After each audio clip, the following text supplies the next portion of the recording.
Hello Insomniacs, and welcome to my review for Funcom's The Park. Funcom is the developer who does the MMO Secret World, which, as a full disclosure, I have not played. I'm interested in playing it, but I have not gotten it yet. Too busy with everything else.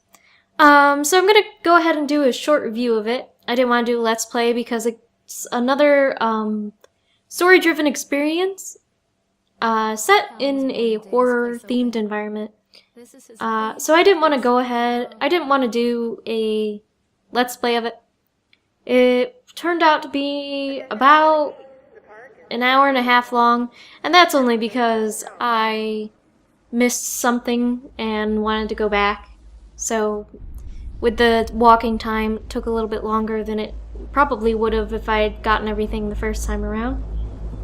But I wanted to make sure that I was getting the full experience, and I knew that I'd missed something, so I went back to get it. So, how was it? Well, it wasn't much to look at. It was alright. Some of the lighting was pretty good. But overall, it probably could have been better. The one thing I'm going to say is that with this type of game, you've got two things going for it. You either got the graphics or the story, or, well, preferably both, but you got the graphics and the story because there's really not much gameplay to speak of. As far as the gameplay goes, you pick up notes and you call out for your son, and that changes dynamically over the course of the game. And calling out for your son basically gives you hints as to what to look at or go to next.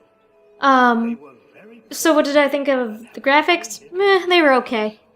And then when it comes to the story, I think I had the biggest issue with the story because it's too typical, I guess. I mean, I guess it's not typical, but if you've seen any recent horror movies, there's a similar story to a movie that released in the past, let's say 2 years, so I don't give anything away. And it was very similar to that. So, from the very beginning, I had already guessed everything that was going to happen in the entire game because I have seen that movie. So, for me, the story was lackluster. It might be impressive to other people, but for me, being a horror movie fan, it doesn't really do it. I was expecting something more interesting, but really it just seemed like almost a direct copy of this movie. The one thing I really did enjoy about this game was the atmosphere, and while most of the attempted jump scares were not particularly frightening, the atmosphere overall was pretty well done. So, overall, I would say that this game was a little underwhelming. And it's currently priced at $9.99 on Steam, but that's a sale that's going on because it just released today.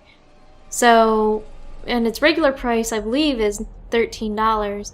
And I would just suggest that if you've watched horror movies in the past 2 years, it's probably not worth getting, because the movie that I'm referring to does the story better, and the interactive part is not necessary. Really, it's like a movie, but the problem is the movie's already been done, so there's no point in buying the game. So yeah, that's my quick review on it. I don't want to spoil any of the story. Just know that I was underwhelmed by it. So thank you all for watching. Be sure to like, comment, and subscribe, and I'll see you all next time.